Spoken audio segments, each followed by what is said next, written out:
Récord. Muy bien, muchas gracias a todos de nuevo por estar en el coloquio del patente física del CINVESTAP. Tenemos como invitado al doctor Saúl Ramos Sánchez, del Instituto de Física de la UNAM. Voy a hacer una breve presentación de él. El doctor Saúl Noé Ramos Sánchez es físico con mención honorífica por la Facultad de Ciencias de la UNAM y doctor por la Universidad de Bonn, donde realizó la distinción magna cum laude. Luego de una estancia postdoctoral en el laboratorio de DESY, en Alemania y otras estancias en Japón y Estados Unidos, en 2010 se incorporó al Instituto de Física de la UNAM como investigador titular. Es miembro del SNI, hasta hace 4 años, nivel 2, no sé si eso ha cambiado, Saúl, disculpa. No, sigue siendo lo mismo. Ok, el doctor Ramos ha introducido nuevas estrategias para la formación de especialistas en gravitación y altas energías. Es conocida por su firme compromiso con la docencia y la formación de recursos humanos. Ha sido titular de alrededor de 30 cursos de licenciatura y posgrado, además de cursos dedicados para nivel bachillerato y cursos especializados de impacto nacional e internacional. Destaco su libro de texto que publicó no hace mucho. El libro se llama Relatividad para futuros físicos, dirigido a estudiantes de licenciatura. Además, tiene notas de todos sus cursos, están disponibles en formato electrónico. Ha dirigido más de 16 tesis a nivel posgrado y licenciatura, además de ser responsable de las estancias de una treintena de estancias de verano, de servicio social y postdoctorales. En 2011, con el apoyo de la Sociedad Mexicana de Física y del CONACYT, fundó el concurso anual de estancias de verano teóricas para estudiantes de todo México, en el que los ganadores han hecho investigación original en física de altas energías en prestigiosas instituciones internacionales. También es miembro fundador de otros esfuerzos como el Programa Teórico de Gravitación Altas Energías de la Facultad de Ciencias, el blog CAE UNAM, el Club de Física Matemática. Ha sido asesor de la Unidad de Comunicación del Instituto de Física y organizador de más de 30 eventos de difusión y divulgación. En el posgrado en Ciencias Físicas de la UNAM ha sido representante de tutores, secretario académico y representante del director y coordinador docente del Instituto de Física. Su producción científica, que incluye temas de física más allá del modelo estándar, en particular teoría de cuerdas, incluye más de 30 artículos publicados en revistas indizadas internacionales, así como un capítulo de libro, además de ser árbitro de varias revistas internacionales, entre las que destaca el Journal of High Energy Physics. Y bueno, podría seguirme aquí un buen rato más, pero te estoy quitando el tiempo, Saúl. Por favor, te cedo la palabra para tu plática, el reto del sabor con cuerdas. Muchas gracias, Saúl. Muchísimas gracias, Iván, y muchísimas gracias a todas las personas que nos acompañan y aquí, al menos vía electrónica, y gracias por acceder a este horario incómodo. Hoy tengo que dar clase y por eso es que tuvimos que moverlo así, es electrónico, una disculpa. Espero poderme poner a mano en alguna otra oportunidad allá con ustedes en el CINVESTAP. Bueno, les voy a platicar un poquito acerca de qué es sabor, cuál es el problema o el reto, qué preguntas tenemos al respecto y por qué cuerdas podría ser una posible solución al respecto. Esto está basado en una serie de colaboraciones que aquí anoto con estudiantes y, bueno, de distintos niveles y otros colaboradores de otras instituciones nacionales y extranjeras.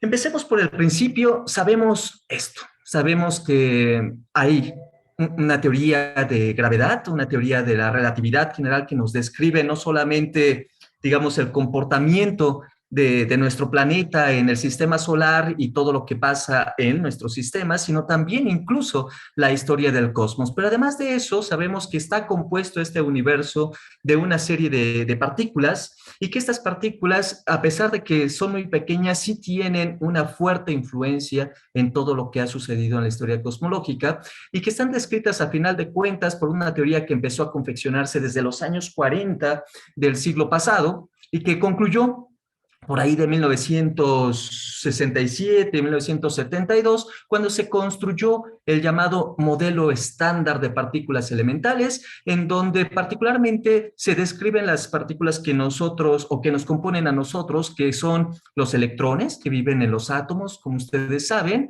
pero también sabemos que los nucleones, esos que viven en el núcleo del átomo, ¿verdad?, están compuestos de estos dos quarks que la gente apoda up y down, ¿no?, el arriba y el abajo, y que que a veces cuando hay estos decaimientos beta, pues sale volando también de vez en cuando un neutrino por allí que ya se ha detectado y se conoce en cierta medida, con cierta profundidad. Entonces, en realidad, todo lo que estamos o tenemos a nuestro alrededor está compuesto de esta primera columna que las personas llaman primera familia, primera generación, o también llaman primer sabor de quarks, los de arriba, los rositas, y de leptones, los que están aquí abajo, que son el electrón y el neutrino del electrón.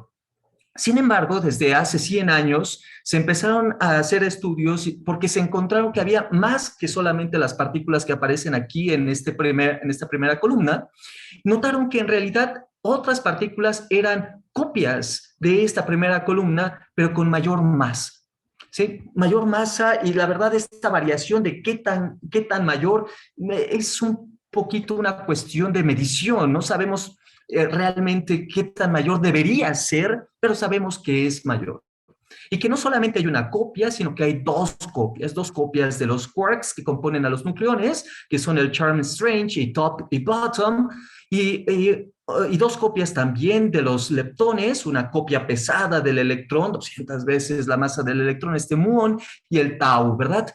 Además de eso, la gente aprendió el siglo pasado que las interacciones entre estas partículas se dan mediante el intercambio de estos llamados bosones de norma. Uno de ellos es el fotón, como lo conocemos, otro es el gluón, que mantiene realmente a los protones unidos dentro del núcleo, y otros dos bosones que aparecen aquí, que son los mediadores de las interacciones débiles. Hablaba del decaimiento beta por ahí. Bueno, estos son los culpables, ¿verdad? Y además, hace 10 años exactamente se volvió muy famosa la partícula de Higgs, porque resulta que todas estas partículas, como acabo de decir, tienen masa, pero originalmente la teoría, así matemáticamente consistente, no pareciera haber una razón para que tengan masa, a menos de que se invoque un campo adicional con la partícula correspondiente, que fue el bosón de Higgs detectado hace 10 años, que más o menos ya conocemos con gran precisión. Bueno, entonces esto es lo que hay. Hay 3 generaciones con masas diferentes, y una cosa que no les dije es que como estas columnas más grandes de la derecha son más pesadas, tienden a ser inestables. Decaen hacia la primera generación, pero de vez en cuando pasando por la segunda y transformándose entre las partículas horizontalmente, digámoslo así. Hay problemas, hay preguntas abiertas asociadas a esto que constituyen lo que llamamos el problema de sabor. Y esto es en lo que yo me quiero concentrar aquí. Hay 3 sabores, les decía yo, o 3 generaciones, o 3 familias de partículas del modelo estándar, como lo acabo de describir. Hay estas masas y no sabemos por qué son las masas que se han medido. Y además de eso, no sabemos por qué una partícula decae de la tercera generación, por ejemplo, decae con mayor o menor probabilidad a una partícula de la segunda o de la primera generación. Simplemente pasa, se mide y dicen, bueno, la probabilidad está. Y eso se codifica en las llamadas matrices de mezcla, que aquí dibujo en la parte de abajo. Aquí tenemos, por ejemplo, primer renglón, tercera columna, es de esta matriz de la izquierda que dice CKM, es la probabilidad de que haya una cierta interacción entre un quark de la primera y de la tercera generación, primer renglón, tercera columna, y así sucesivamente me puedo ir al primer renglón, segunda columna, o qué sé yo, ¿verdad? Ahí tratando de enumerar en esta suerte de matriz, qué tan probable es la interacción entre las distintas generaciones. Hay más detalles, sutilezas a las que no quiero referirme, pero que son importantes y que para los físicos de partículas son cruciales. Pero bueno, aquí con esa información nos quedamos por un momento. También existe la probabilidad de que interactúen los leptones de la primera generación con los de la segunda generación, por ejemplo, primero y segundo, ¿verdad? Primer renglón y segunda columna. La interacción de leptones de la primera y segunda generación es un 54% más o menos de probabilidad de interacción. Así es más o menos como nosotros lo mediríamos. Bueno, eso, ¿por qué tenemos esta estructura? ¿Por qué son estas probabilidades? Ni idea. Además de eso, yo aquí solamente puse la parte real, pero también hay fases en estas matrices, y esas fases están asociadas a un proceso que pensamos que ocurrió en la historia cosmológica, que fue la generación de más materia que antimateria. En algún momento sucedió algo llamado violación de CP debido a la existencia de fases en estas matrices. así es como lo hemos o lo han las personas categorizado. Debido a esas fases es que se llegó a concebir que se debe de haber dado en la historia cosmológica un periodo en el que se violó CP y por esa razón empezó a haber más materia que antimateria, entre otras cosas. Entonces, todo está atado de alguna forma. Además de eso, les decía que hay distintas masas para las distintas partículas. Las masas aparecen aquí, escritas en MVs, todas ellas para los distintos quarks del lado izquierdo, para los leptones cargados aquí en la parte inferior derecha, pero hay un sector donde no conocemos absolutamente todo, que es el sector de los neutrinos. Allí solamente conocemos diferencias de masa al cuadrado entre neutrinos de la primera y segunda generación, la primera y tercera generación, o la segunda y la tercera generación, como aparecen aquí dados. Por distintas razones, hasta este momento no hemos sido capaces de conocer con total precisión cuáles son las masas de cada uno de estos neutrinos. De hecho, no conocemos ni siquiera por completo su naturaleza. Si son espinores, si se pueden describir como parecido a los electrones, o bien se tienen que describir completamente como otros espinores muy diferentes, espinores llamados de Majorana. No lo sabemos y la gente está trabajando fuertemente en distintos experimentos y con distintos modelos teóricos para tratar de obtener una mejor descripción de la física de neutrinos. Entonces, todo esto es el problema de sabor. Y hay más, porque hay personas en el CIMBESTAF que trabajan en otros problemas de sabor, ¿verdad? Asociados a hadrones que hacen cosas medio misteriosas y que también se tienen que responder. Yo no me voy a concentrar en aquellos, me voy a centrar en estos problemitas que están aquí. Para resolverlos, para resolver esto que yo llamo el problema de sabor de este lado, se ingeniaron durante los últimos 20, 30, 40 años quizá unas llamadas simetrías discretas de sabor, que son simetrías no abelianas, etcétera. Pero déjenme decirles qué son estas cosas, simetrías de sabor.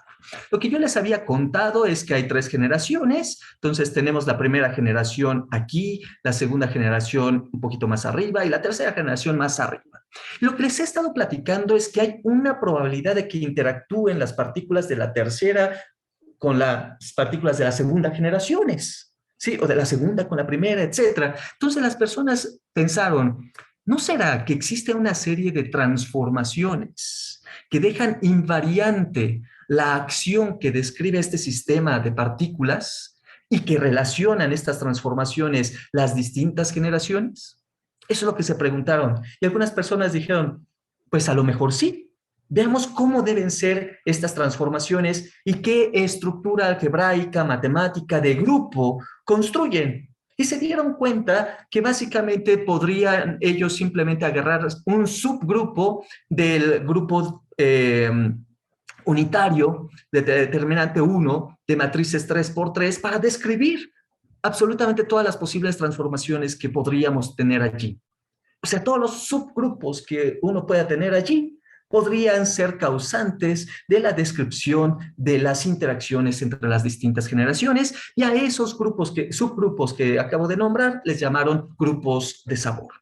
En más detalle, las transformaciones a las que me estoy refiriendo son estas Gs que están allí, que de alguna manera se las pueden imaginar ustedes como matrices 3x3, que actúan sobre, por ejemplo, este vector de 3 quarks que llaman las personas arriba, ¿verdad? U, C y T, y con estas matrices 3x3 que pueden tener arañas y todo tipo de bichos ahí en medio, pues se mezclan, ¿verdad?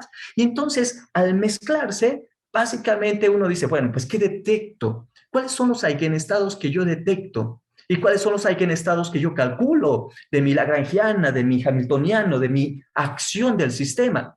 Si yo tengo una base en la que todos están mezclados, pues eso podría ser la causa de que existan las mezclas descritas en CKM y PMNS, las matrices que les había mostrado en la transparencia anterior.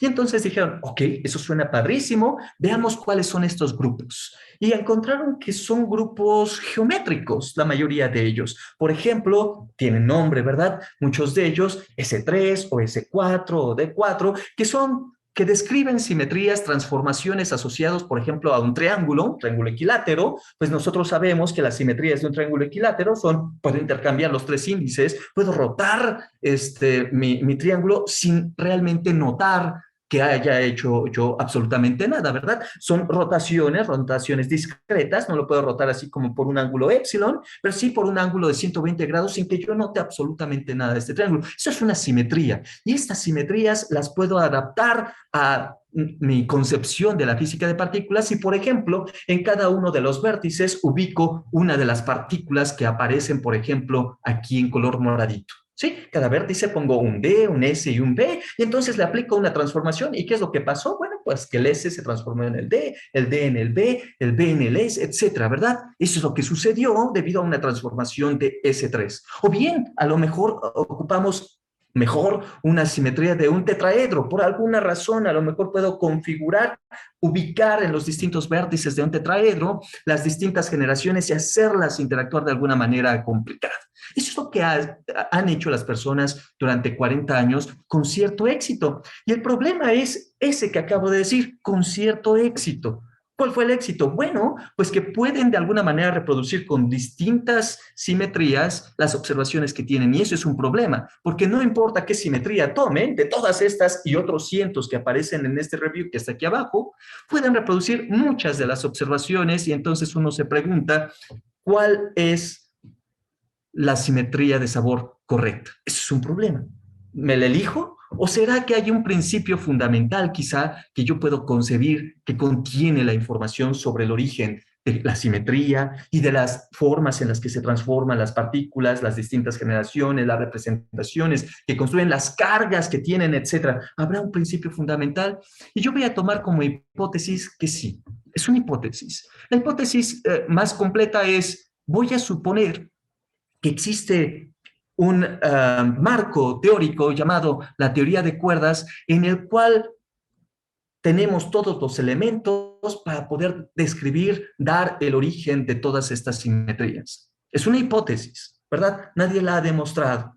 Y la idea es, pues, en el peor de los casos, si esta hipótesis es falsa, a lo mejor las construcciones a las que llegamos de todas maneras se pueden sostener porque son construcciones que de alguna manera garantizarían un origen de todas estas simetrías y de todas estas propiedades, aunque hayan sido inspirados por la teoría de cuerdas, a lo mejor no tienen nada que ver con cuerdas. O sea, los modelos de los que voy a hablar aquí adelante no necesariamente debemos vincularlos únicamente y solamente a la teoría de cuerdas, aunque yo suponga aquí de entrada que así es.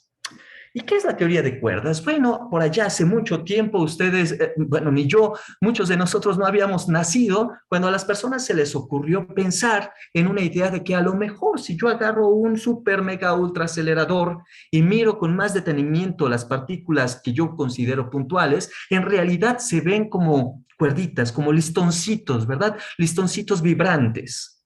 Y si las vemos con mucha atención, resulta que cada modo de vibración correspondería a una partícula diferente, y por eso también existen transiciones entre las distintas partículas, porque, bueno, pues esta está oscilando de alguna manera, pero de repente pues cambia de oscilación y se transforma en otra, ¿verdad? Pero no gratis. Hay una cesión de energía y esta energía se puede transformar, qué sé yo, en un fotón o lo que tú quieras, ¿verdad? Esa era una idea. La verdad es que esto nació tratando de entender un poquito mejor cómo funcionaban las interacciones entre hadrones, pero a final de cuentas nos ganó QCD, ellos lo describen muy bien y yo no quiero entrar en esa parte, más bien me quedo con la idea de que eso podría ser real, de que las partículas puntuales en realidad son listoncitos. Aquí puse un listoncito cerrado, pero también podrían ser listoncitos abiertos, ¿verdad? Con puntas desconectadas, oscilando. Las dos son posibilidades. Y entonces las personas dijeron, ok, voy a escribir la acción asociada a listoncitos, a mecates, ¿verdad? Así clásicamente como lo hicimos en nuestro curso de cuarto semestre, quinto semestre de mecánica en la licenciatura, pues igualito lo hicieron. Clásicamente resolvieron sus ecuaciones de movimiento a la ola Lagrange, por supuesto, y después dijeron, ok, pero esta cosa es chiquititita, ¿verdad? Necesito un super mega ultra microscopio para poderlo ver, entonces, ¿por qué no le agrego mecánica cuántica a ver si se sostiene? Y resultó que en general no se sostiene. En general, falla esta hipótesis a menos de que uno exija que no viven estos mecatitos en 3 más 1 dimensiones como todos ustedes y yo pensamos que vivimos, sino que viven en 10, 9 más 1. ¿sí? Donde el 1 es el tiempo, ¿verdad? Si viviéramos en 9 más 1, resulta, dijeron las personas en los 80s, que tenemos una teoría consistente cuántica de mecates, ¿sí? La teoría de mecates cuánticos así fue armada. Entonces, de entrada dijeron, ok, bueno, pero ¿qué son los mecates más fundamentales que encuentro aquí a nivel cuántico? Y se encontraron con una partícula de spin 2, sin masa. Y dijeron, recuerdo que alguien me había hablado de estos bichos que se llaman gravitones. ¿Será que con este objeto de spin 2 sin masa puedo escribir la acción de Einstein-Hilbert? Y se pusieron a trabajar con la acción efectiva de los mecates y encontraron que en 10 dimensiones encontraban justamente la acción de Einstein-Hilbert descrita a partir del mecate cuántico que describía spin 2. Se pusieron muy contentos, ¿verdad? Y entonces se pusieron a analizar completamente esta teoría y dijeron, ah, caray, encuentro al menos cinco tipos diferentes de teoría de cuerdas. De alguna manera se distinguen todas ellas, todas consistentes, todas con 10 dimensiones, ¿sí? Y llega un tal Whitney en los 90s, da una charla y dice, ah, yo las puedo casar a todas ellas solamente si la meto en una teoría madre, llamémosla así, la teoría M, que contiene en distintos límites a estos cinco tipos de teorías de cuerdas. Entonces todo el mundo dijo, ah, caray, ya unificamos todas las teorías de cuerdas que nos salieron de repente en una sola que es la teoría M, que es 11-dimensional. Pero bueno, las personas dijeron, sí, sí, pero ok, cuando termines de confeccionar la teoría M me avisas, nadie ha acabado todavía, pero yo me quedo en alguna de estas esquinas, me pongo a tratar de construir modelos que tengan no solo la gravedad, sino más cosas. ¿Qué más hay aquí? Y encontraron que habían bosones de norma como este fotón, como estos gluones, como estas cosas de las que mencionaba que son los mediadores de las interacciones. Y además necesitaban incorporar supersimetría, una simetría que estaba muy en boga en los años 70 y duró muchísimo tiempo. Ahorita como que empieza a debilitarse porque nadie la ha localizado y por eso pongo carita triste y feliz. Las personas, muchos siguen emocionados por la posibilidad de que exista por razones teóricas, pero las personas experimentales dicen, mano, no encuentro nada, entonces es hora de cambiar tu paradigma. Pero por fortuna, la teoría de cuerdas también tiene una versión no supersimétrica, o sea, muchas veces nos quedamos solamente con la idea de que si es no supersimétrica la física, entonces no tiene nada que ver con teoría de cuerdas, y eso es falso, nada más como mensaje. Pero bueno, estas son las características, digamos, más generales y las personas se ponen a trabajar en las distintas esquinitas. Pero les decía yo que hay muchas dimensiones, ¿verdad?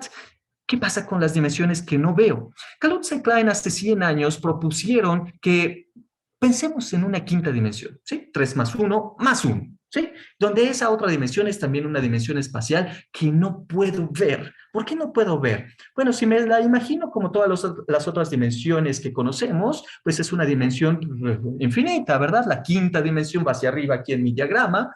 Pero ¿qué pasaría, dicen Kaluza y Klein, si en realidad está compactificada, decían ellos, si está enrollada, tal que de alguna manera esto se vuelve un circulito y además ese circulito se vuelve muy pequeño? Pues preguntémosle a una hormiga, ¿verdad?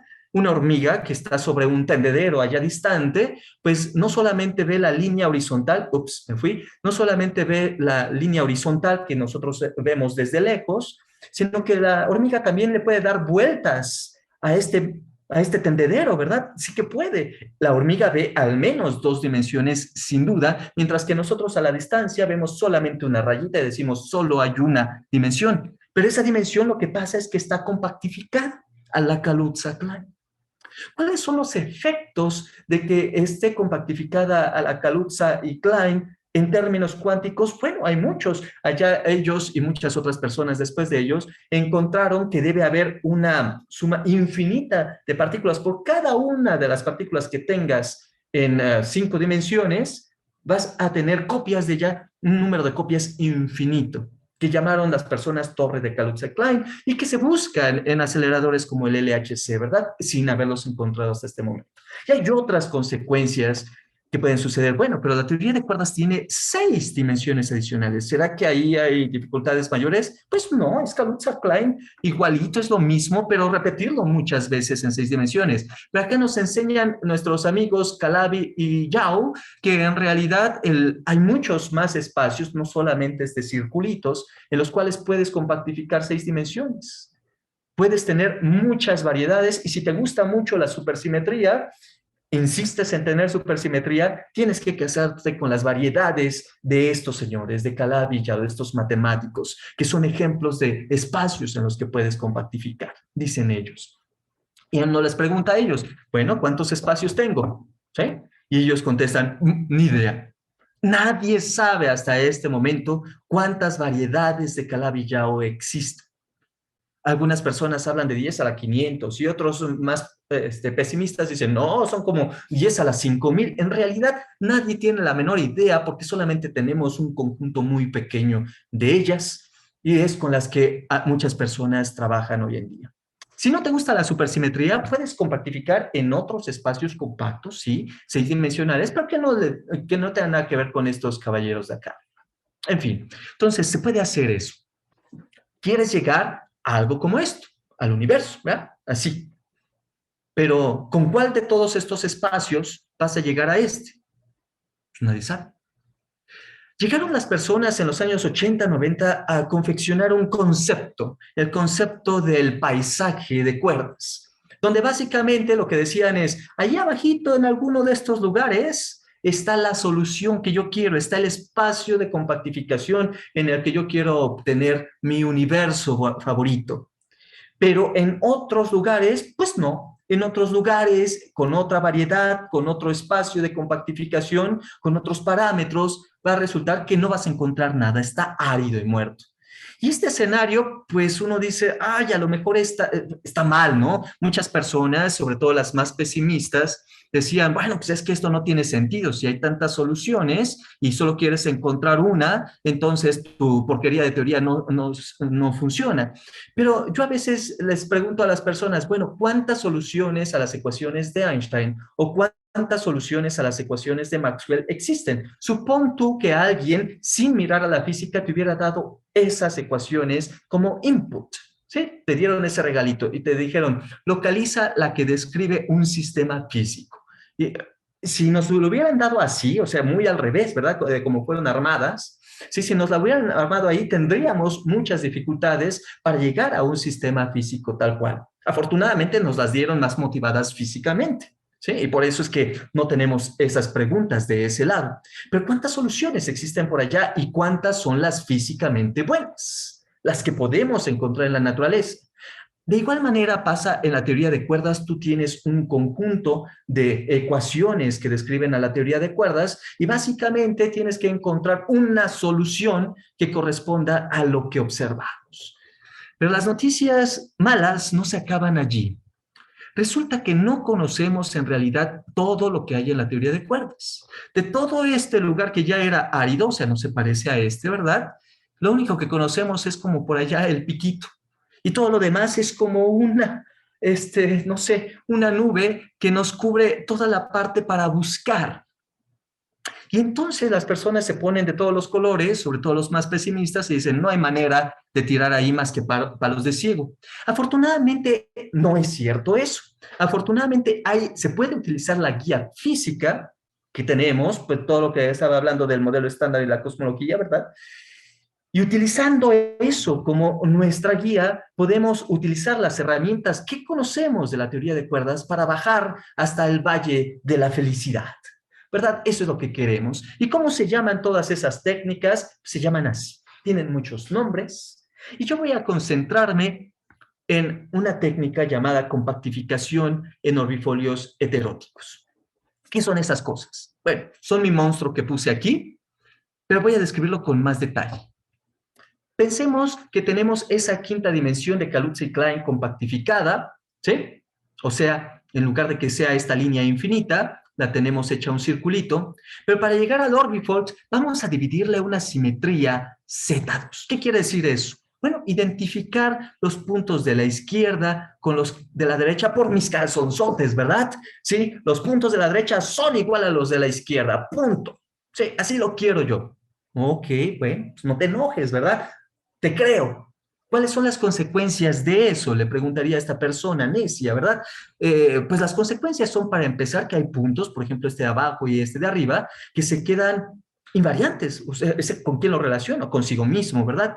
Todos los otros sí los relacioné con alguien más, pero estos dos puntos sí se relacionan consigo mismo. Entonces le pregunto a mis amigos que saben gravedad, oye, ¿me calculas ahí, qué sé yo, los Ricci o qué sé yo, alguno de los escalares de curvatura? Y encuentran que la curvatura allí en esos puntos, en las X que están allí, los taches rojos, la curvatura diverge. Es decir, son singularidades de curvatura. Y uno dice, bueno, a los que hacen gravedad no les gusta, pero esto es a las dimensiones adicionales, a lo mejor no importa tanto.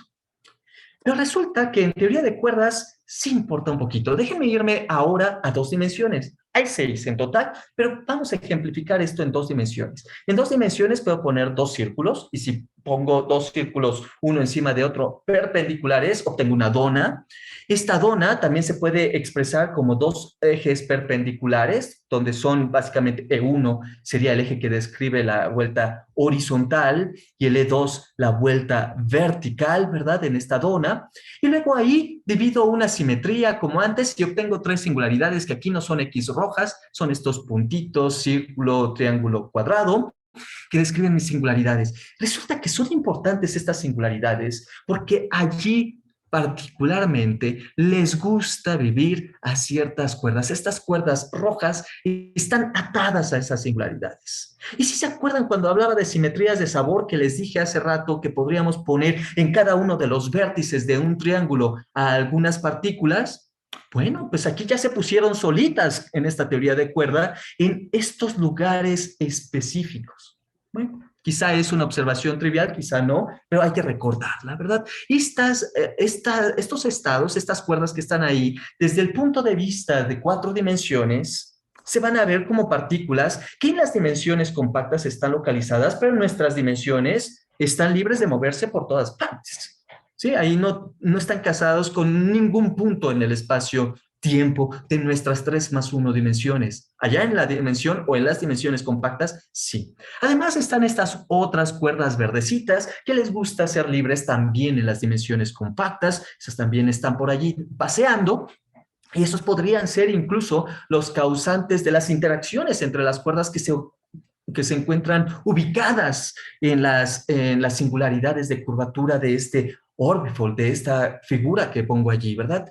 Ahora les decía que recordáramos esa relación con los triángulos y no sé qué que teníamos allá, porque cuando yo divido esta dona por una Z3, como hice aquí, y después relaciono todas las líneas punteadas, las hago un poquito de origami, los que van relacionados uno con otro, hay puntos que están relacionados uno con otro, se forman figuritas geométricas y particularmente en este caso se forma una almohada triangular, donde en cada uno de estos vértices tenemos una de estas singularidades, el círculo, el triángulo o el cuadrado. Es decir, ahí hay partículas, tal y como yo había propuesto, o más bien personas hace 40 años habían propuesto, que podían considerar a las partículas del modelo estándar para describir sus transformaciones entre generaciones, ¿verdad? Eso se forma. Y si no me gusta dividir esta simetría Z3, sino una Z2, una reflexión por el origen, encuentro un tetraedro. ¿Se acuerdan que les hablé de la simetría del tetraedro también, verdad? Entonces también eso se puede obtener. Entonces geométricamente uno llega al origen, llamémoslo así, de estas ideas geométricas que las personas ya tenían desde los inicios de las simetrías de sabor, ¿verdad? Decimos, ¿será que esto es la explicación? ¿Sí? Entonces, si en cada uno de estos vértices hay cuerditas, entonces, analizando las simetrías de estas figuras geométricas, llegamos automáticamente a las simetrías de sabor que ellos habían confeccionado allá, desde los años 70. Entonces, ¿qué es lo que les he descrito desde ahorita? Empezamos con alguna teoría de cuerdas, 10-dimensional. Me gustaría quedarme con mi espacio-tiempo 3 más 1 dimensional, por supuesto, veces un espacio compacto que aquí yo simbolizo con este orbifold medio churriguresco, ¿verdad? Cada uno de los puntos son estas singularidades del espacio de compactificación. ¿Qué es lo que metí para llegar acá? Bueno, hay un montón de parámetros, son del orden de 100 parámetros que contienen la geometría y cómo se mete esta geometría también en los grados de libertad de norma. En fin, son nombrecitos que al final de cuentas para nosotros aquí en esta charla son un chorro de parámetros del orden de 100. ¿Y qué es lo que obtengo del otro lado gratis? Bueno, obtengo todas las simetrías, para empezar, todas las simetrías que puedo obtener en 4 dimensiones salen a partir de decidir cómo quiero compactificar. Aparece el espectro de materia a nivel no masivo. Acuérdense que la masa sale solamente cuando involucro el mecanismo de Higgs y todo eso, pero antes de involucrar a eso, todo es sin masa. Entonces, esa es la parte que obtengo, la parte sin masa, ¿verdad? Todo antes de que ocurra el mecanismo de Higgs aparece, o sea, todos los números cuánticos, si son quarks, si son leptones, si están cargados, si son neutros, todo eso, y si tienen simetrías discretas de sabor, también. Además de eso, bueno, escribo la acción, esto que dice aquí, las funciones definitorias de supergravedad, en realidad lo podemos leer aquí en esta charla coloquial como simplemente la acción, ¿verdad? La acción que describe la dinámica entre todas estas partículas. Así lo voy a leer yo, y esto está determinado por medio de unos cálculos así horrorosos de teoría conforme de campos, etc. Las interacciones entre estas partículas están metidos en esta acción, pero están bien codificadas estas interacciones en todas las simetrías que yo les dije que nos da esta compactificación y que están asociadas, por supuesto, parcialmente a la geometría de la que yo les estaba hablando, del triangulito, del tetraedro y de todo lo demás.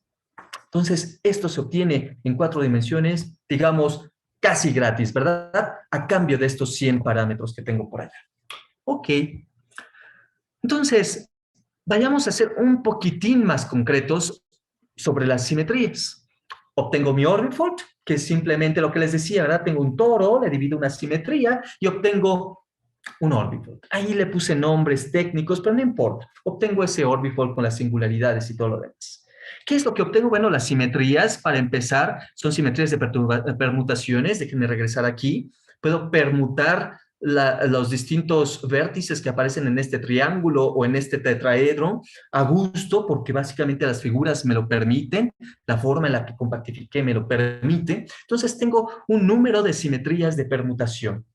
Además de eso, así como en mecánica cuántica ustedes hicieron, saben que no puedo exigir que todo mundo interactúe con todo mundo, ¿verdad? En este caso, ustedes conocen, o algunas personas que hacen física de partículas entre ustedes, conocen que un electrón con un positrón sí pueden interactuar fácilmente, se aniquilan y dan un fotón. Pero ¿qué pasa si alguien les dijera, no, mira, yo tengo un evento en el que un electrón interactúa con un electrón, se aniquilan y dan un fotón? Todo el mundo diría, ah, estás loco, aquí no hay conservación de carga y pasan un montón de cosas que están mal. Eso no puede ocurrir. Tache, una regla de selección asociada a las simetrías, por supuesto, de las interacciones electromagnéticas en el modelo estándar. ¿Será que la teoría de cuerdas también tiene algo parecido? La respuesta es sí. ¿Sí? En física de partículas tenemos diagramas como este, ¿sí? Como el que les mostré, y en teoría de cuerdas tenemos diagramas que las personas llaman de pantalón, pero aquí yo digo pues, de tubería, ¿verdad? Ahí hay unos tubitos, y la pregunta es si cualquier tubito encaja. Sí, hay juegos ahí en línea en donde tienes que conectar tuberías, ¿verdad? Para llegar a tu destino. Bueno, aquí es lo mismo, no cualquiera encaja. Y básicamente se puede esto codificar en términos de qué cuerdas, por ejemplo, en este caso abiertas, se pueden mezclar para dar una tercera cuerda. ¿Será que esta sí? Pues pareciera así esquemáticamente que así es, pero esta no, ¿verdad? Porque aquí pues, habría una singularidad de cuerda y ya no estaría oscilando bonito, ¿verdad? Algo estaría mal en esta cuerda, no nos daría al menos la que está allá abajo. Entonces, en realidad, esto que yo estoy poniendo con las manitas se puede calcular explícitamente e imponer restricciones sobre las posibles interacciones entre las cuerdas en llamadas reglas de selección. Y estas reglas de selección técnicamente se pueden entender en términos de un proceso algebraico conocido como abelianización del orbifold. Esencialmente, eso hicimos por acá hace un par de años. Y esto da origen a un cierto número de simetrías discretas abelianas. Estas son simetrías cíclicas, ¿verdad? Por ejemplo, una reflexión es una Z2, ¿verdad? Porque si yo me reflejo en el espejo y luego el que está en el espejo se vuelve a reflejar, pues da la identidad. Dos veces es Z2, ¿verdad? Dos veces la reflexión me deja en el mismo lugar, por eso se llama Z2. Aquí aparecen más, aparecen Z3, o sea, te reflejas tres veces y entonces te conviertes en la misma persona que eras al principio, etcétera. Aparece un conjunto de estas simetrías cíclicas. Además de eso, aparecen otras simetrías asociadas a las interacciones entre estas partículas, las llamadas simetrías modulares. Y es que yo les estaba platicando que aparece materia, ¿verdad? Qué padre, y ahí están los quarks, y ahí están los leptones, ojalá que aparezcan porque quiero reproducir el universo, pero no es lo único que aparece. Estaba yo hablando de que había como 100 parámetros, y estos 100 parámetros están asociados a las cualidades de la figura geométrica en la que yo quiero compactificar las 6 dimensiones extra, parametrizan mi compactificación. Y estos parámetros se pueden interpretar como campos físicos sin masa, llamados módulos, y los campos físicos sin masa no han sido observados, no existe ninguno de ellos. El único escalar que conocemos es el Higgs, y ese sí que tiene masa. No hay ninguno sin masa. Entonces, ¿qué diantres son estos? Ese es otro problema que las personas se preocupan hoy en día por resolver. ¿Dónde están estos campos? Si es que hay. ¿Será que sí tienen masa, pero que hay que calcularla de otra manera? Es otro problema del cual no voy a hablar más el día de hoy, pero que está allí. Hay que tenerlo presente. Pero entonces, el hecho de que existan estos módulos que de alguna manera parametrizan mi compactificación, me hace preguntarme si hay algunas transformaciones, algunas reglas de transformación de estos módulos que me alteren de alguna forma la estructura de las interacciones, que parezca que me alteró la estructura de las interacciones, aunque al final de cuentas mi hamiltoniano, mi lagrangiano, mi acción permanezca invariante. Es decir, son simetrías. Si existen, fíjense, si hay eso, ¿qué son las simetrías modulares? Resulta que los matemáticos desde hace mucho tiempo las han estudiado. Ellos estudiaron el grupo de transformaciones lineales especiales, o sea, determinante 1, en 2 dimensiones con entradas enteras, y básicamente hay un enorme negocio matemático al respecto. Y esas simetrías describen simetrías de transformación de toros bidimensionales como aquel del que partí en mi orbifold. Entonces, resulta que quiero que mi orbifold, que este toro se vea tal y como se ve ahorita en la pantalla, que no cambie.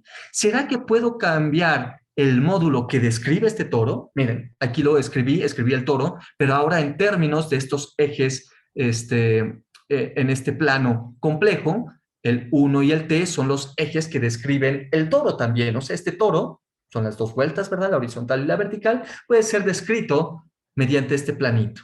¿Será que puedo hacer transformaciones de este plano que no alteran la forma de mi dona?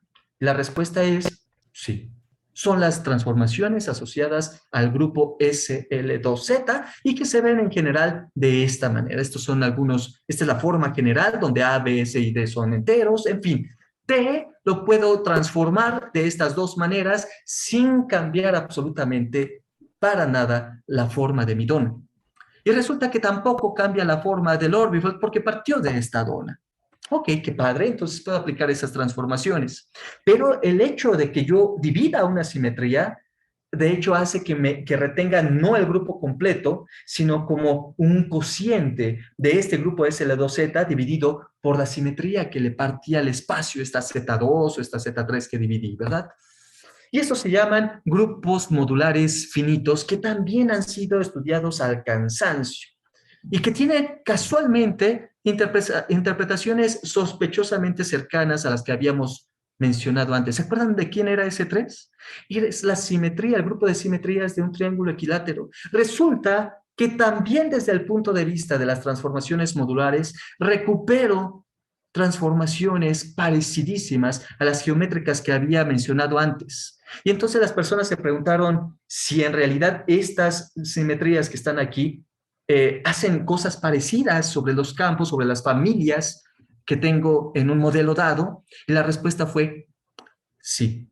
Son simetrías asociadas a un módulo, no son como las otras geométricas, y sin embargo, permiten también transformar un campo de una generación a un campo de otra generación. Entonces, aquí tenemos de chile, mole y pozole, ¿verdad? Tenemos A, B y C. Tres tipos de simetrías que conducen a tres tipos de grupos, ¿sí? De estructuras algebraicas, y todas están mezcladas en estos modelos de cuerdas.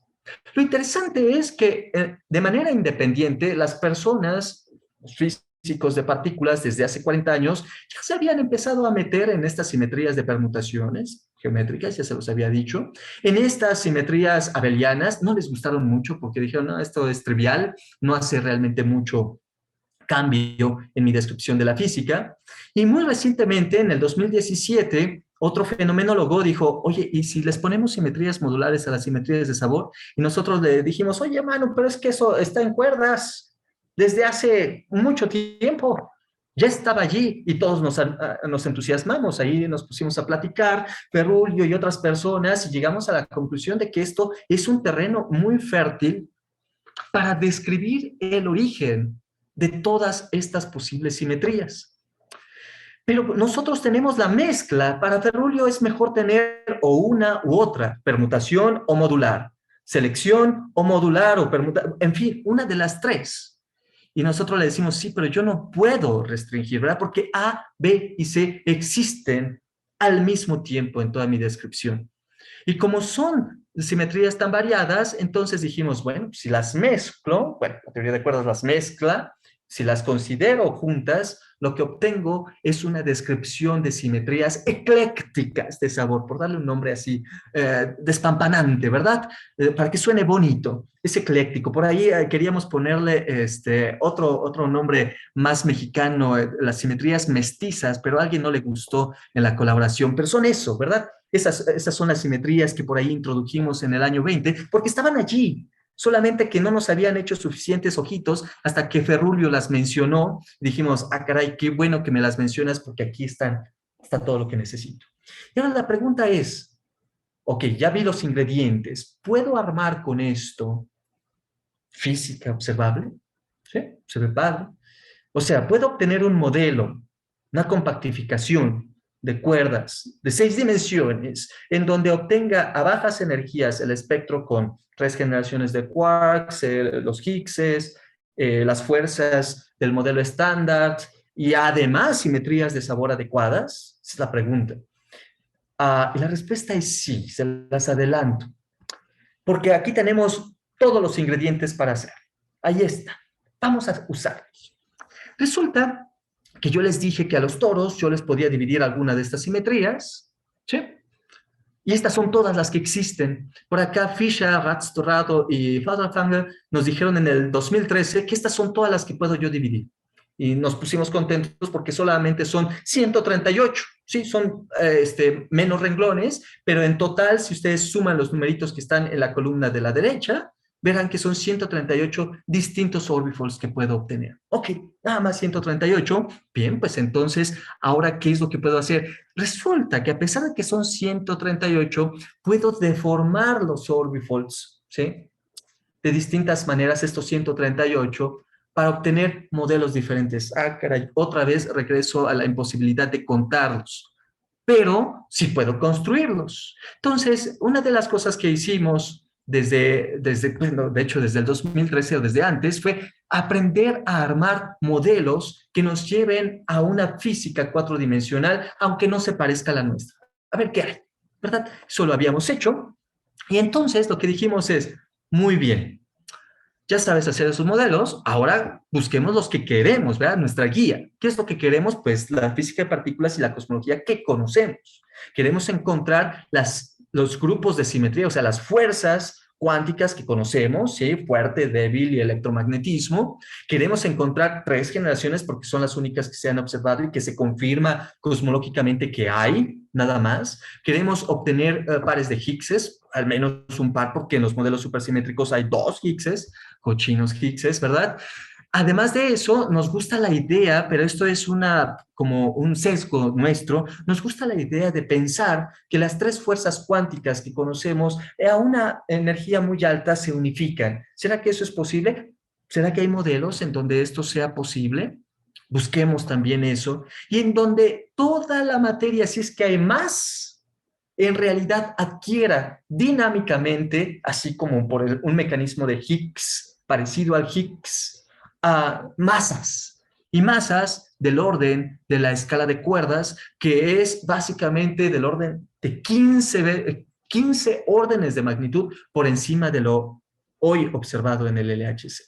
¿Sí? O sea, muy pesadas las masas de todas estas partículas, de tal manera que nosotros a bajas energías no lo veríamos. Entonces, algunas personas lo hicimos aleatoriamente, otras personas, estos caballeros que están aquí abajo, lo hicieron ocupando técnicas de Machine Learning, lo cual está padrísimo y se pueden obtener muchos modelos que yo no puedo obtener en este momento. Y el siguiente paso es determinar qué simetrías hay en estos casos. Entonces, básicamente nosotros dijimos, vamos a hacer estos tres pasos sin usar Machine Learning. ¿Sí? Vamos a hacer a ver qué obtenemos. Y luego estudiamos su fenomenología. Entonces, ocupamos esta máquina, es un programa enorme que nos permite compactificar 6 de las 10 dimensiones de una teoría de cuerdas en estos orbifolds. Raúl, ¿Sí? perdón que te interrumpa. Hay una pregunta Perdón. de Pablo. Por favor, Pablo Iván. Roch. Sí, Saúl, perdón. En este caso, si por ejemplo no quisieras venir de Calabi-Yau o algo así, entonces a lo mejor no requerirías que fuera como supersimétrico, ¿no? Y entonces no pedirías que hubiera los dobletes de Higgs. Eso, digamos, también podría tener interés, ¿no? Totalmente, sí. Voy a mencionar muy brevemente al final algo que ya hicimos en esa dirección, pero sí tienes toda la razón. Gracias. Sí, totalmente. Entonces, bueno, en esta máquina que tenemos aquí, esta es supersimétrica, tristemente, todavía, a pesar de que ya hicimos la no supersimétrica, no la hemos publicado, por ahí está en el tintero, pero en efecto, ahí hay cosas interesantes que voy a mencionar al final. Pero bueno, entonces utilizamos esta máquina supersimétrica para generar modelos supersimétricos con 2 Higgs, etcétera, todo lo que mencioné antes, y encontramos que para las distintas 138 geometrías de las que estaba hablando, hay un chorro de modelos. Estos números totales que aparecen en la columna derecha son modelos que tienen todas las propiedades que mencioné. 3 generaciones de quarks y leptones, las fuerzas del modelo estándar, todos los exóticos desacoplados, un par de Higgses, todo lo que mencioné allí está aquí y hay simetrías de sabor. Entonces dijimos, ¿cuántos hay? ¿Cuántos hay en todas estas 138 geometrías? Y dijimos, mira, hay del orden de 6.500 modelos que se parecen al MSCM, al modelo mínimo supersimétrico, o sea, modelo estándar con supersimetría. Y si me sigo a las otras, la otra parte de las 138, resulta que encuentro otras 88.000 ejemplos, otros o compactificaciones, modelos con todas las propiedades que exigí en un inicio. Padrísimos, son un montón. Y ahora, bueno, pues tengo la tarea de indagar en estos 90 y tantos mil modelos cuál es el bueno, ¿verdad? Pero 90 y tantos mil es muy diferente a 10 a la 500 o 10 a la 5000, lo cual, bueno, me deja un poquito más tranquilo. Y quizá hay una guía adicional para restringir todo esto. Noten que aquí en estas tablas empecé a escribir también estas letritas extrañas que están allí, D4 plus Z2 o Z2 solito. Por acá, a ver si está delta 54, aparece aquí abajo con otra Z3. Estas simetrías que aparecen aquí son la conjugación de las simetrías tipo A y tipo B de las que estaba hablando hace rato. Tengo todas las simetrías de sabor que aparecen del tipo A y tipo B. Y resulta que las dominantes aparecen por todas partes, delta 54 y D4, exigiendo que no sean abelianas. Son las simetrías dominantes. No apareció la del triángulo, pero resulta que dentro de esta delta 54 está la del triángulo. Esa S3 de la que hablaba al principio está allí. Interesante, porque decía yo que 3, ¿verdad? 3 generaciones, pues como que me llama a invocar al triángulo de alguna manera. Entonces, resulta que de alguna manera estas dos, mi sesgo geométrico y la parte dominante de estos modelos como que se encuentran en este lugar donde hay delta 54. Y curiosamente, cuando hay delta 54, ocurre que aparece una simetría tipo C, una simetría modular, que se llama T', que también le gusta a un montón de particuleros. Resulta que a esta simetría, sin ser modular, les gustó a muchas personas en los años 90 y 2000, porque predecía algo que tenía que ver con los neutrinos. Padrísimo.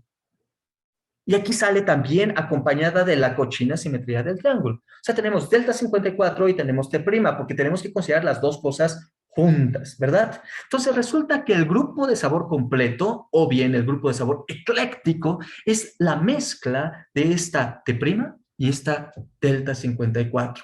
Y ese grupo se llama omega 2, porque a las personas les gusta clasificar y darle nombre a sus hijos, ¿verdad? Entonces, el hijito de alguien se llama omega 2 y es la mezcla de estos caballeros que aparece de forma natural en modelos que tengan delta 54. En esta página allá arriba no hay ningún modelo de esos, pero por acá pues sí vemos algunos, ¿verdad? Aquí tenemos este de Z3 plus Z3, este otro de Z3 plus Z3, y en otras pantallas también aparece bastante delta 54 combinado con T'.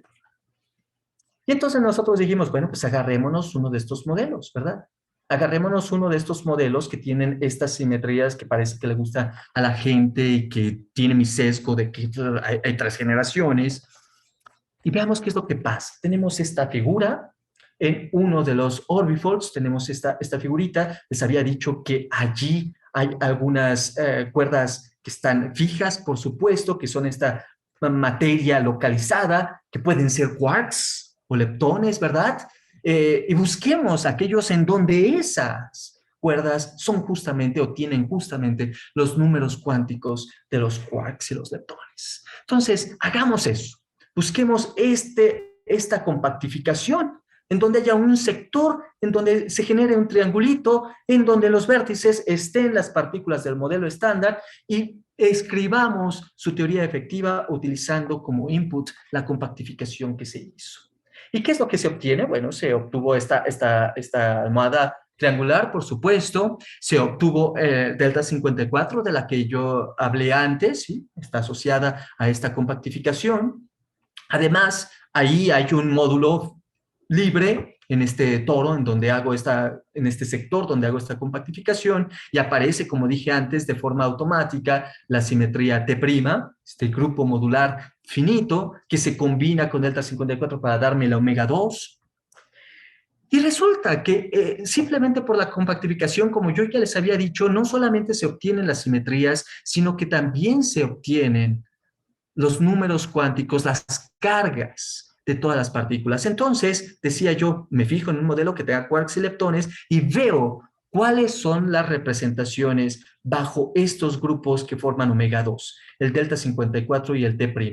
Y encuentro que resulta que en el modelo más sencillo, que es el que decidí estudiar, hay otros un poco más complicados, el modelo más sencillo que decidí estudiar, resulta que aparecen estos bicharajos que están aquí, estas representaciones. O sea, bajo delta 54 todos son tripletes, lo cual es buena idea porque resulta entonces que puedo meter a los quarks up y charm y top en un triplete, ¿verdad? En un vector, llamémoslo así por un momento, que bajo el grupo delta 54 relaciona a todos los miembros de este vector de ciertas formas que les permiten mezclarse, y entonces sé que se van a mezclar, me toca estudiar si esa mezcla es compatible con las observaciones.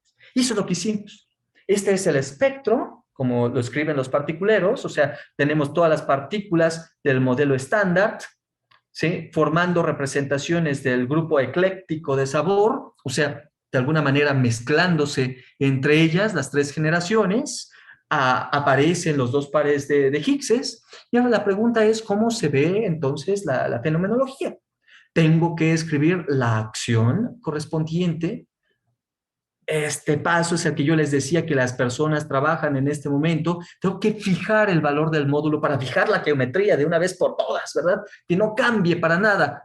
Y eso no lo sé hacer dinámicamente yo, todavía no sé cómo se hace, se llama problema de estabilización modular, así lo llaman técnicamente las personas, pero bueno, no puedo fijar la geometría, entonces la fijo a mano, ¡pum! Ahí lo fijo a mano. Y finalmente calculo las interacciones, bueno, provienen de esta acción, ¿verdad? Pero calculo, digamos, las amplitudes asociadas a estas interacciones y las meto en mi máquina para ver qué tanto interactúan los leptones y los quarks, qué tan cerca estoy de reproducir las masas de los quarks y leptones y las mezclas de los quarks y leptones como han sido observados, y además qué posibles predicciones produzco. Y la primera predicción que encuentro es que sí puedo aquí calcular, por construcción, todos aparecen por separado, puedo construir las masas de cada uno de los neutrinos. Y resulta que las masas de los neutrinos están dadas aquí, son estas. Y son compatibles con las observaciones, ahí pongo el número de G cuadrada, ¿verdad? Que es como el cuadrado del número de sigmas con respecto a los valores experimentales, un poquito conjeturados con base en las observaciones que se tienen, y parece que son compatibles con las observaciones. Ahí aparecen las 3 masas. Resulta que también hay una pregunta para los particuleros de si el de la tercera generación es el más pesado o es el más ligero. En este caso, siempre obtengo jerarquía 1, 2, 3, o sea, el más ligero es el de la primera generación. Siempre es lo que los particulares llaman una jerarquía normal, la jerarquía invertida, como lo llaman los particulares, en donde la tercera generación es la más ligera, no aparece por aquí. Interesante eso. Además de eso, me lanza estos datos, los verdes son los que predice con mayor precisión el modelo, o sea, en compatibilidad con otras cosas, con masas de quarks y leptones, no neutrinos. Obtengo también la masa asociada al electrón que aparece cuando hay un decaimiento beta doble, que todavía no ha sido observado, un decaimiento beta doble sin emisión de neutrinos. Aparece que solamente pueden aparecer estas masas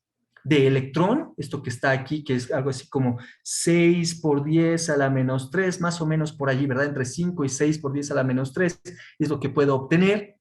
Ajá, para esta masa, ¿cómo le llamamos?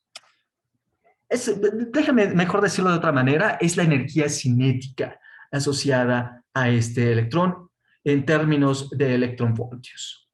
Como función de la masa del neutrino más ligero, es lo que pusimos aquí. Es una predicción porque las personas, los particulares, ya están explorando este espacio. Y tengo otras cosas aquí asociadas particularmente a cocientes de masas de quarks y leptones, acá arriba quarks, acá abajo leptones. Tengo, digamos, los elementos de estas matrices de mezclas que les mostraba al principio, aparecen aquí codificadas en términos de ángulos. Tengo predicciones acerca de las fases de violación de CP, asociadas, como les decía al principio, a la generación de más materia que antimateria, y las masas que aquí ya había mencionado de los neutrinos. El ajuste que yo tuve que hacer es esencialmente agarrar el módulo y fijarlo en algún valor conveniente para que estos cocientes dieran lo que ya sabemos que debe dar. Y entonces, con respecto a esa comparación con respecto a lo que debe dar, solamente tengo una desviación muy pequeña. Aquí hay un sobreajuste, por supuesto, pero el punto es que puedo llegar así de cerca a los datos experimentales en este modelo, lo cual no es una cosa trivial viniendo de este bicharajo 10-dimensional, donde puedo poner 10 a la 500 geometrías, dicen algunas personas. Bueno, pues sí, yo tomé una y con muchísima suerte me aproximé bastante, tal que el número de parámetros que tengo es realmente menor que el número de observables predichas, las buenas, no las copias, no las postdicciones, ¿verdad? Sino las predicciones, lo cual también me llena de un poquito de alegría, ¿no? Porque esto funciona. Déjenme acabar, ya se me acabó la hora, entonces déjenme concluir simplemente haciendo una especie de resumen. El problema de sabor son todas estas preguntas acerca de sabor que tenemos, que tienen que ver con el número de generaciones y las mezclas que hay entre ellas. Y probablemente si aceptan o aceptamos por un momento la hipótesis de que la teoría de cuerdas puede ser una descripción de la naturaleza, probablemente esto me podría dar un origen de estas aberraciones de la naturaleza, de por qué hay 3, de estas mezclas, etcétera, podría indicarme un camino. Estudiando con detalle las posibles simetrías que podrían estar relacionadas a esta pregunta, encuentro esta estructura ecléctica de sabor en donde aparecen dos tipos de geometrías, o bueno, los tres que mencioné, ¿verdad? A, B y C. Dos de ellas, A y B, son no modulares y C es modular y vienen todas en conjunto. Y lo que vimos es que básicamente una vez que tengo estas simetrías, al mismo tiempo ya tengo todas las cargas de las partículas. Ya sé si tengo quarks, ya sé si tengo leptones, ya sé si tengo Higgses, ya sé si tengo además cargas bajo el grupo de simetrías de sabor eclécticas. Y las sé, no las tengo que inventar. Cuando uno hace fenomenología de partículas elementales, uno se inventa las cosas, ¿verdad? Uno dice, pues voy a adivinar cuál es la posible geometría que tienen mis quarks y por lo tanto se relacionan como un triángulo, no sé qué. Uno conjetura eso. Aquí no hay tanta libertad porque una vez que elegiste tú la compactificación, ya todo lo demás está dado. Y te puede dar basura. La mayoría de los modelos, millones de modelos que calculamos, fueron basura. Solo 92,000 no fueron basura. Solo 92,000 tienen compatibilidad con observaciones. Hay muchos de estos 92,000 que reproducen estas cualidades y uno se puede ya empezar a hacer preguntas sobre cuáles son las consecuencias para sabor en estas construcciones explícitas. ¿Sí? Incluso un fenomenólogo me puede decir, oye, ¿me pasas tus números cuánticos para, no sé, yo sé hacerlo mejor, para estudiar las cosas, no como tú con tus palitos y bolitas acá? Sí, tú eres muy malo, yo soy muy bueno. Personas muy buenas haciendo ajustes y toda esta historia. Entonces, yo les puedo pasar esos datos y ya pueden hacer fenomenologías para ver si en algún momento pueden realmente encontrar predicciones que a mí se me dificultarían 10 años, 20 años en encontrar, ¿no? Entonces, ¿será que además hay otros problemas que puedo resolver? No solamente los que mencioné, sino otros problemas asociados a las simetrías de sabor, a la física de sabor. Lo interesante aquí fue que encontramos algunos pequeños indicios de información nueva sobre la física de neutrinos, pero por supuesto, recordando que todavía tenemos que resolver algunos enigmas, particularmente que hay parámetros que hay que fijar, que a pesar de que es menor el número de parámetros que el número de predicciones, pues sigue siendo un enigma por qué tengo yo que fijar a mano parámetros, dado que la teoría de cuerdas presume nos debería dar todos los parámetros de primeros principios. Entonces, bueno, con esto, ¿qué es lo que nos queda por hacer? Me faltan todavía encontrar muchas simetrías. Solo he buscado aquellos modelos que tienen delta 54 como grupo de simetrías tipo A y B, ¿verdad? Pero todas las simetrías modulares, me falta mucho trabajo por ahí. ¿Será que puedo encontrar aquí fuentes de violación de CP? De hecho, estos caballeros que están aquí lo investigaron antes de que yo me interesara en este tema y dijeron, sí, sí se puede.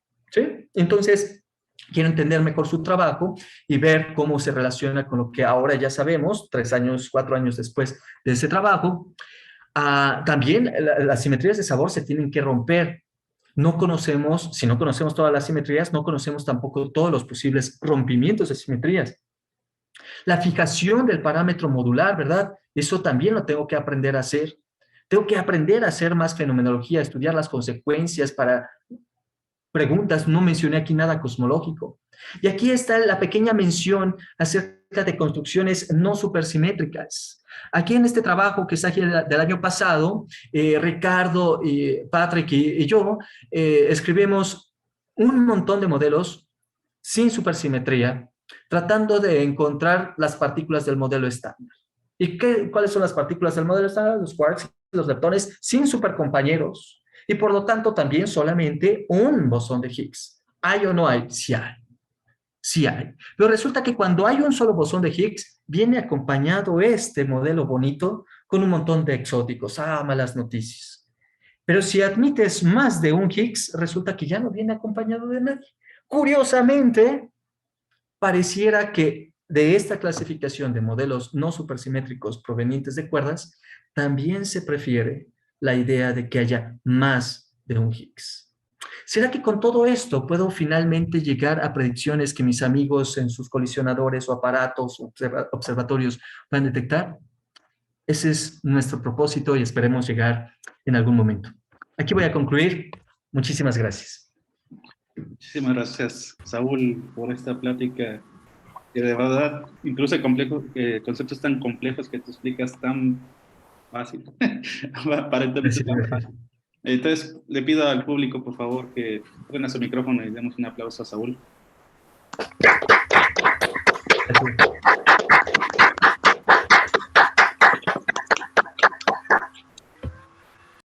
Perfecto, muchas gracias. Pues pasamos a la sesión de preguntas. Ya tenía la mano alzada Pablo desde hace rato, entonces, Pablo, por favor.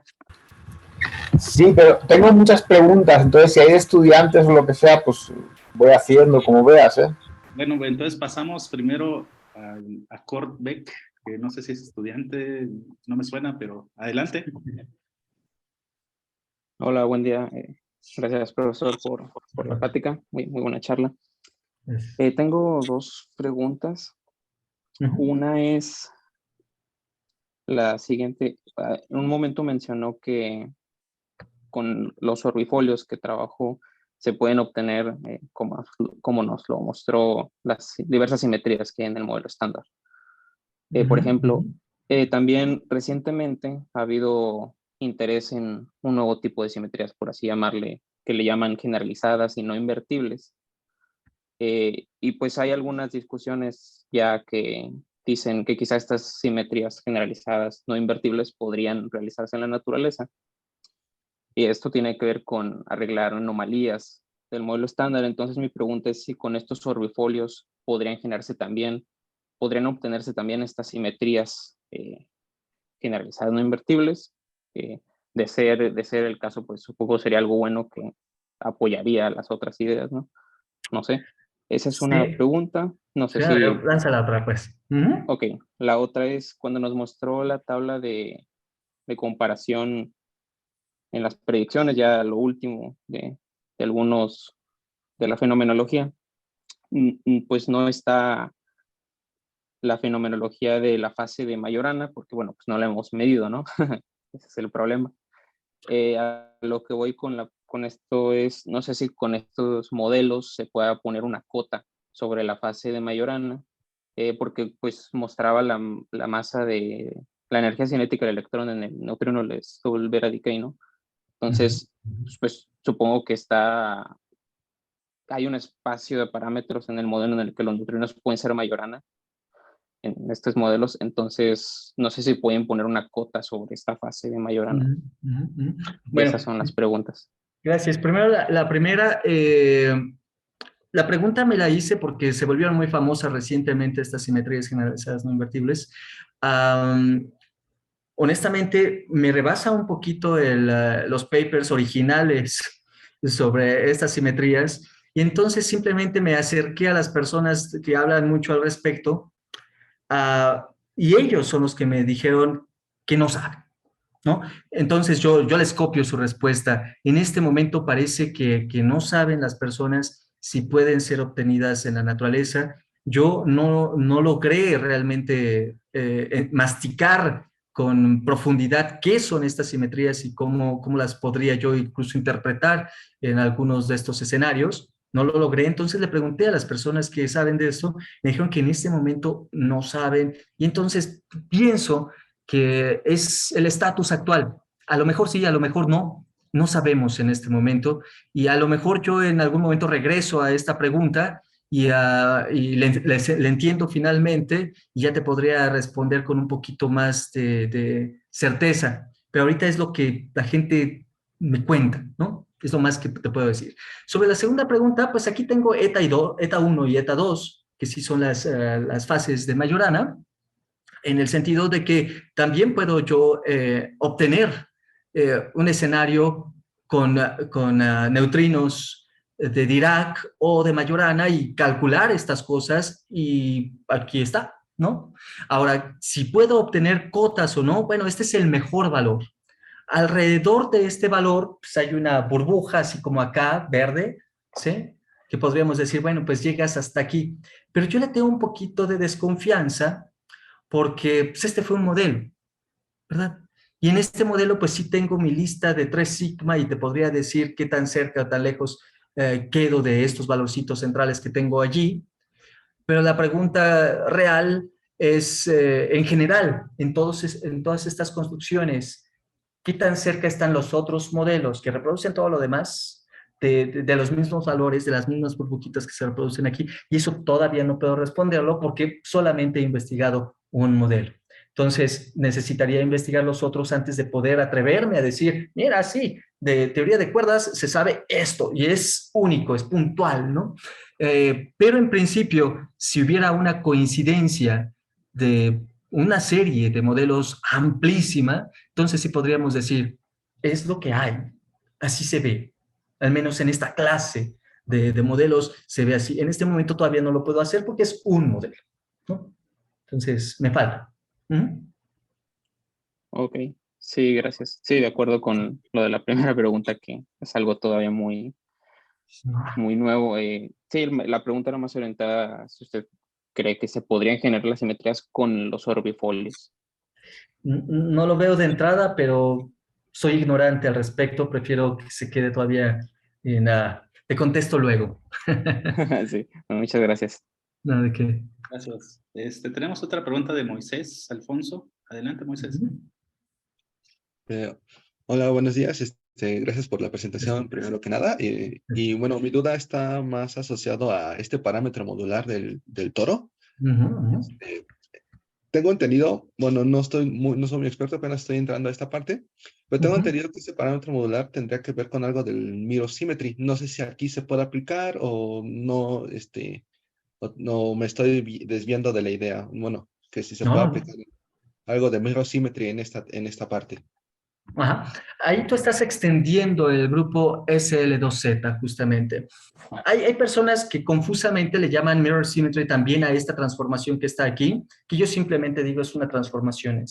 La mirror symmetry en realidad se refiere a que el toro, esta dona, ¿sí? Desde el punto de vista de teoría de cuerdas, no solamente tiene un módulo, tiene dos módulos complejos, uno que se llama T y otro que se llama U. O con más palabras, uno que se llama módulo de Kela y otro que se llama módulo de estructura compleja. Aquí el módulo que yo llamé T es el módulo de Kela. Y cuando yo divido solamente una Z3, que es lo que hice acá adelante, resulta que el otro se muere, tiene que ser fijado a un valor específico que me permita este ángulo aquí. El otro se muere. Y entonces se pierde la simetría de espejo que mencionas, que consiste en simplemente intercambiar el T por el U. ¿Sí? Te debe dar exactamente lo mismo. Pero si tú en lugar de dividir una Z3, dividieras una Z2, los dos sobreviven. Y entonces lo que sucede es que no vas a tener solamente el grupo SL2Z como tu grupo modular, sino que puedes llegar a grupos tan locos como el grupo de Siegel o el grupo simpléctico, si tú quieres, el grupo SP4Z, que es el que se ocupa cuando están los dos módulos y contiene esta simetría de espejo que tú mencionas y contiene dos versiones de estas dos transformaciones que están aquí y contiene otra más, una transformación adicional de la que no pude hablar el día de hoy, que está asociada a unos objetos llamados líneas de Wilson en la literatura de electromagnética o de mecánica cuántica habitual. Entonces, eso también aparece por aquí. Resulta que estos toros tienen automáticamente algo que se llama flujo y entonces, básicamente, a lo largo de los flujos se generan ciertas fases llamadas líneas de Wilson o algo por el estilo. ¿Sí? Entonces, sí existe aquí, no en el ejemplo que yo les presenté explícito, pero sí está. También aparece. Ok, vale. Muchas gracias. Nada de qué. Gracias, Moisés. Les invito a los demás estudiantes a preguntar si tienen dudas. Mientras se animan, tal vez podamos pasar con Pablo. Pablo. Sí, gracias. Con neutrinos de Majorana, en mecanismos tipo SISO, ¿cuál es la masa típica del neutrino, de los neutrinos pesados? Sí. Justamente aquí automáticamente en este modelo no escribí el lagrangiano, pero automáticamente se tiene un tipo 1, un SISO tipo 1, y la masa del más ligero está por aquí, ¿sí? Muy cercano a, qué sé yo, 4 por 10 a la menos 3, déjame ver si aquí se ve mejor. Aquí está, 4 por 10 a la menos 3, ¿verdad? Es el más ligero. Y el más pesado, 5 por 10 a la menos 2. Pero preguntaba, perdón, del derecho pesado. Del derecho pesado. Ese lo ubicamos en la escala de Planck, esencialmente. Entonces, en principio es un poco alto, ¿no? Para lo que normalmente sale. Depende de cuál sea tu estructura del mecanismo de SISO tipo 1, ¿no? ¿Cuáles son los parámetros que tienes enfrente? O sea, ahí aparecen los Yukawas también involucrados en el tipo SISO, en el tipo 1 SISO. También los Yukawas aparecen involucrados y resulta que este juego, este balance entre la constante de acoplamiento, la masa del derecho y los Yukawas es lo que te define las masas, porque generalmente uno diría, bueno, si está muy alta la masa del derecho, las masas de los izquierdos deberían ser mucho más pequeñas de lo que son. Y sin embargo son esto, que es totalmente razonable. Generalmente cuando está hasta allá arriba, resulta que son, qué sé yo, una centésima parte de las masas que estoy mostrando. Y en este caso no, justamente por el tamaño también del acoplamiento y de los Yukawas en este juego. Ok. Y la gran unificación, o la unificación también sucede en una escala del mismo orden. Exactamente. De allá viene esta escala justamente, sí. Vale, gracias. Yo tengo más preguntas, pero bueno, Iván, córtame si eso, ¿eh? Vamos a darle chance a Corbec y regresamos contigo, Pablo. Eso. Vale. Gracias de nuevo. No sé qué también esté planteada esta pregunta, regresando a la fenomenología. No sé si se pueda también decir algo al respecto sobre pues, dos observables muy discutidos últimamente, como el momento magnético anómalo y la masa del W. No sé si se puede decir algo al respecto de esos observables en este modelo. Es muy complejo, o sea, ahí hay muchos más parámetros efectivos sobre los cuales nosotros no tenemos gran control. Por supuesto, nos podríamos lanzar de cabeza y decir, bueno, ya sabemos lo que va a aparecer aquí pongo el teta tilde y aquí pongo una serie de cosas que tienen que ver con las interacciones fuertes, que son parámetros efectivos por todas partes y que en principio deberían poderse calcular aquí y que nosotros no sabemos cómo calcular hasta este momento. Pero entonces uno puede decir, son parámetros del modelo. O sea, si me lanzo de cabeza y lo hago, te podría dar algún numerito. Pero yo preferiría dejar esa tarea muy, muy pendiente, o sea, para dentro de mucho tiempo, porque la parte de rompimiento de la simetría electrodébil y de la supersimetría ya nos depara sorpresitas que serían muy importantes en cosas tan fenomenológicas, tan cercanas al experimento. Entonces, eso es justamente a lo que me refiero cuando puedo ya llegar quizá en algún momento a predicciones que sean testeables. En este momento yo me podría contestar aquí, todavía no, ¿sí? Todavía no. Entonces hay que caminar hacia allá, hacia donde tú dices que es donde realmente tenemos las observaciones. Todavía no. De acuerdo, gracias. Okay. Muchas gracias. Invito a los estudiantes, otros profesores que quieran preguntar, adelante. Si pueden abrir su micrófono. Daniel, ¿quieres preguntar? Sí, hola, ¿qué tal? Hola. Una pregunta. Bueno, veo aquí que de algún modo surgen algunas cosas que sabemos que sí suceden, ¿no? En el modelo estándar, en el secreto del sabor. Y bueno, usted parte de teoría de cuerdas. Y bueno, se me hace sorprendente cómo, bueno, digamos en teoría de cuerdas que parte también de simetrías, pero en un sentido, digamos, más enrevesado. Surgen estas cosas que tenemos acá, donde en el modelo estándar tenemos como separado lo que son simetrías internas y externas. Y mi pregunta va más orientada en el sentido de cómo hacen, digamos, las teorías de cuerdas para poder evitar, por ejemplo, restricciones como el teorema de Coleman-Mandula, o sea, que nos dice que tenemos prohibido básicamente mezclar estas simetrías. Y no sé si ustedes en teoría de cuerdas como que sí enredan estas simetrías, o sea, como que al parecer no hay distinción entre estas simetrías internas y las simetrías externas, ¿no? Espaciotemporales, ¿no? Como Lorentz, por ejemplo. Sí, hay dos cosas, no las veo yo mezcladas, pero déjame decirlo primero de esta forma. Kolman-Mandula se puede esquivar con supersimetría, y aquí empecé diciéndoles, aquí tengo supersimetría, ¿no? Entonces, ahí está de alguna manera la posibilidad de mezclar dos tipos de simetrías, pero no es justamente una manera de decir, ahora ya puedo combinarlas, ¿verdad? Es una manera de darle la vuelta al teorema para meter una simetría adicional, ¿verdad? Y esa ya está aquí. Aquí las simetrías globales son las espaciales, y las simetrías de norma incluyen a las simetrías de sabor. Las simetrías de las que yo estoy hablando aquí son también simetrías de norma, aunque no lo parezcan. Resulta que si uno se va a muy altas energías, uno encuentra que esta simetría del triángulo, por ejemplo, que estaba diciendo yo por ahí, se puede completar como una simetría local también.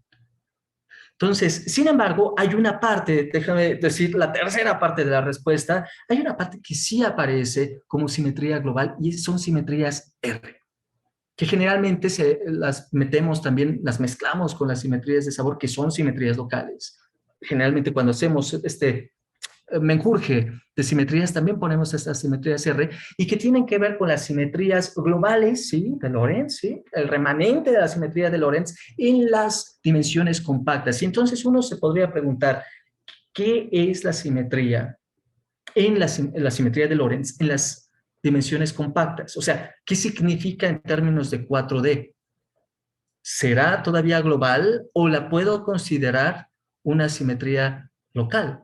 Porque desde el punto de vista cuatrodimensional, pues es local, ¿no? ¿Sí? O sea, allá, cuando rompes ese O6 de las dimensiones compactas, ahí tú ves que es Lorentz, ¿verdad?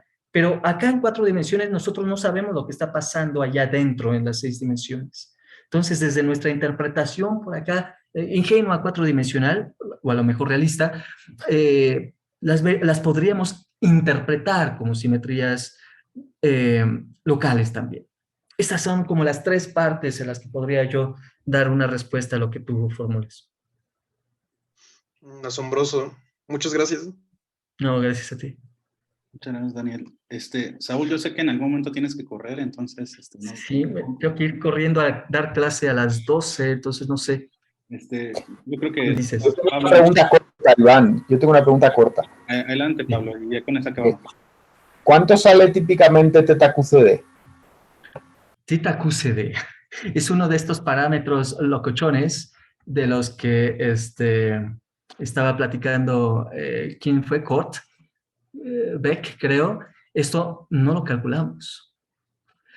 Lo que dicen las personas, y lo que dije yo por allá del 2010 en un ejercicio de simetrías accidentales, es que teta QCD es casi cero, en el sentido de 10 a la menos 10, 10 a la menos 15, pero hay mucho margen de maniobra, porque son simetrías accidentales las que invoqué ya en aquel paper, y aquí debo decir, está asociado a parámetros efectivos que todavía no sé calcular con precisión.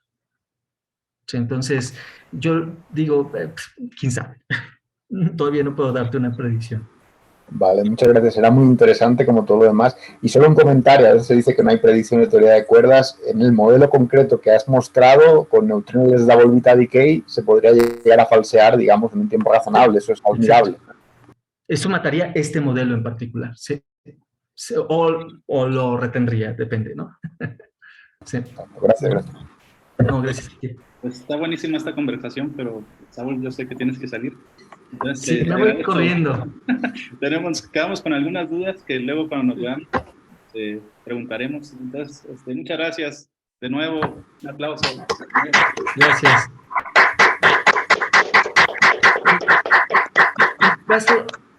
Gracias. En caso de que quieran seguir platicando de cualquiera de estos temas, pues también me pueden escribir. Desafortunadamente creo que no escribí mi correo aquí, pero es ramos@fisica.unam.mx y con gusto les respondo. Muchas gracias a todos. Gracias, Iván. Gracias al CIMESTAF por esta invitación.